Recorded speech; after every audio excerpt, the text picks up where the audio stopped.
Hi, and welcome to this episode of John's Model Kit Review. In today's fun review video, we'll be looking at the 1/48 scale Airfix Curtiss P-40B Warhawk. This kit was initially released in 2016. This is Airfix kit number A05130. This being December 7th, I thought it would be very appropriate to review a model kit of an aircraft that took part in the defense of Pearl Harbor. I'm working on a series of models of aircraft that either took part in the attack on Pearl Harbor or in the defense of Pearl Harbor. An aircraft that took part in the attack on Pearl Harbor is represented by Hasegawa's Zero Type 21. This is the A6M2B. I have reviewed this kit on the channel previously. You can click the link above to view that review. Another kit that I have built of an aircraft that took part in the attack on Pearl Harbor is Fujimi's D3A1 VAL. You can click the link above to see the review of that model kit as well.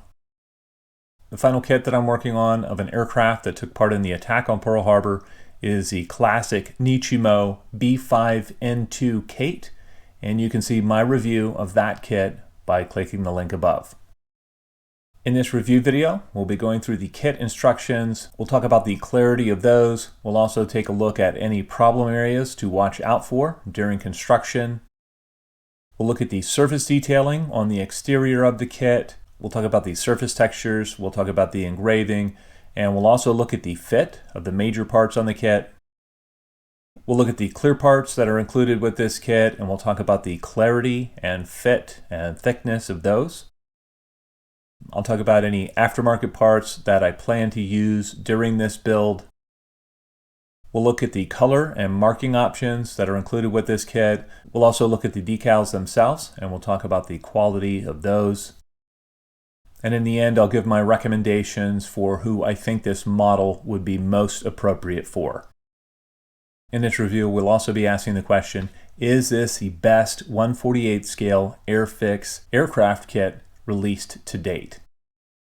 Looking at the history of the P-40B Warhawk, the P-40B in its various incarnations served the United States Army Air Force throughout the Second World War. It fought in Europe, it fought across Asia, and it fought in the deserts of North Africa. The first model to see active service, the P-40B, proved to be an effective and tough low-level fighter. While not as maneuverable as the Japanese Mitsubishi Zero or as fast as the German Messerschmitt Bf-109, the P-40B still proved to be a tough opponent. Pilots liked the fact that it could often get them home after sustaining heavy damage, as well as being able to inflict damage with its armament of 6 machine guns.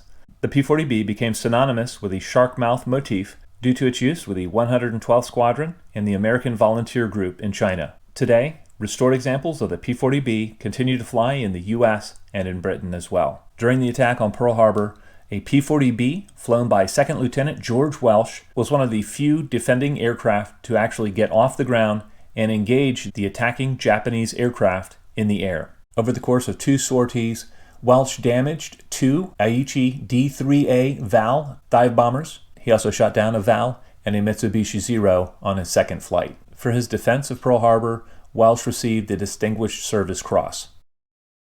Looking through the kit instructions in steps 1 through 5, we are building up the interior, starting with the floor of the cockpit. The instructions have very nice color callouts. The detailing on these parts is very nice. I love the addition of the decals on the sidewalls. I think this is an excellent interior for this scale. One addition that I would make is adding some seat belts to the pilot seat, but other than that, no aftermarket is needed on the interior.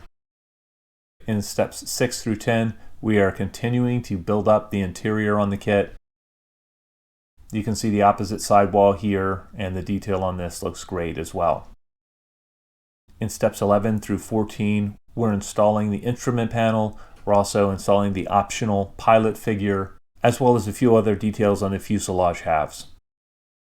For the instrument panel, there's a nice set of decal gauges. These look very nice once they're installed. Here we can see the pilot figure. If you choose to use that, it is a very nicely molded figure. In steps 15 through 17, we are installing the interior into the port side fuselage half, and then we're starting to build the interior of the nose of the aircraft. we can see the chin radiator area in this photograph. In steps 18 and 19, we are continuing on with the chin radiator. We're also adding the ring, and that's part B03 to the nose of the aircraft.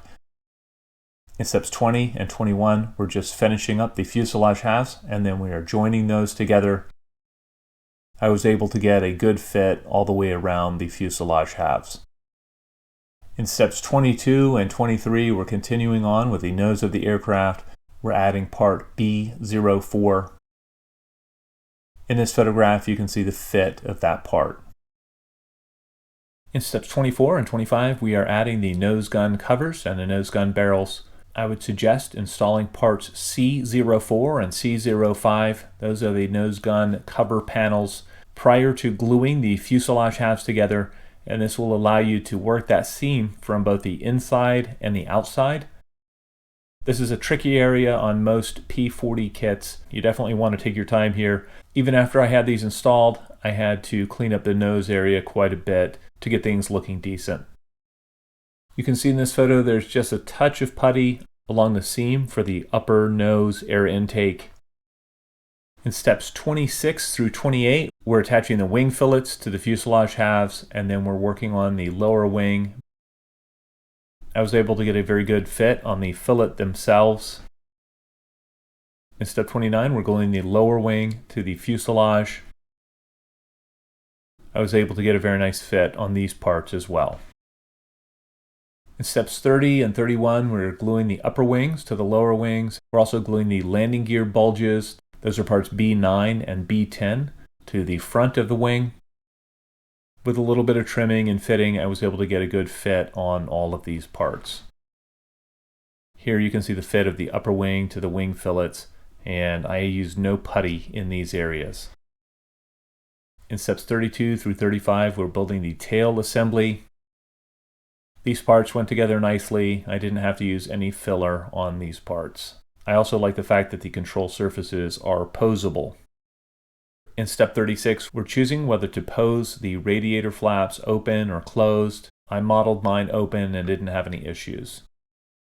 In steps 37 through 40, we are building the landing gear, and we have the option of building the gear opened up or closed up. In steps 41 and 42, we're starting to build the main landing gear. Steps 43 through 46 continue this process. And in step 47, we're actually adding the wheels to the plane. Looking at the landing gear parts themselves, I like the detail on these, and I think these will be very structurally sound when completed. In step 48, we're building the prop, and in step 49, we're attaching the prop and the machine guns to the wings and the exhaust to the aircraft. There's some very nice molded detail on the wing guns themselves and the pitot tubes. And on the exhaust, I actually went in and I drilled out each of the exhaust stubs for a little bit of added detail. In steps 50 and 51, we're attaching the clear parts to the aircraft. I have to say, these are the best clear parts that I've ever used on an Airfix kit. They're very crisply molded, they're thin, and they're transparent. Additionally, these parts fit perfectly when I fitted them to the aircraft.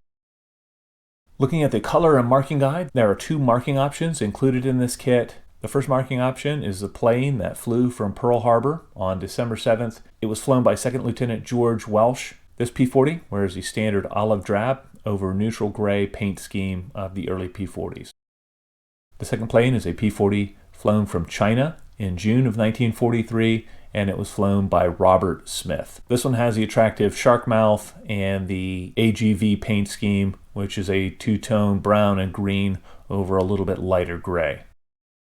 Looking at the decals themselves, these are well printed, they are in register, they are opaque, and I don't anticipate any problems with these decals. I've used quite a few of the more modern Airfix decals, and they have performed wonderfully. Looking at the surface detailing on the exterior of the kit, this is one area where this kit is very un-Airfix-like. The first thing you'll notice is it's got a somewhat shiny finish to it. It's much smoother and less pebbly than the surface detail found on a lot of the Airfix kits. Also, the panel ends themselves are very petite. They're crisp, they're nicely molded, and they are much finer than on any other Airfix kit that I've built to date. The fabric detail on the ailerons and rudder and tail surfaces are also very nice. The fit on the major parts of this kit was very nice. If you take your time and test fit before gluing, you should be able to get an almost putty-free build with this kit. As I said earlier, the nose area of this aircraft is a little bit fiddly. I think it's just the nature of the P-40 itself. In conclusion, is this P-40B kit by Airfix their best 1/48 scale aircraft kit? To date, I have built quite a few of the more modern Airfix kits, including the 109 and almost all of their Spitfire kits. This kit has an advantage over all of those kits in terms of the clear parts, in terms of the exterior surface detailing on the parts, in terms of the engraved detail that is there. So I would make the case that yes, this is the best 1/48 scale Airfix aircraft kit released to date. I'm looking forward to finishing this build and adding this kit to my Pearl Harbor collection. I would recommend this kit to modelers with some experience building World War II aircraft. If you take your time during construction and you dry fit the parts, I think you'll be rewarded with a very nice looking replica of a P-40B. Well, I'd love to know what you guys think. If any of you out there have built the Curtiss P-40 kit previously, please let me know in the comment section below. As always, I hope you found this video entertaining and informative, and until next time, model on.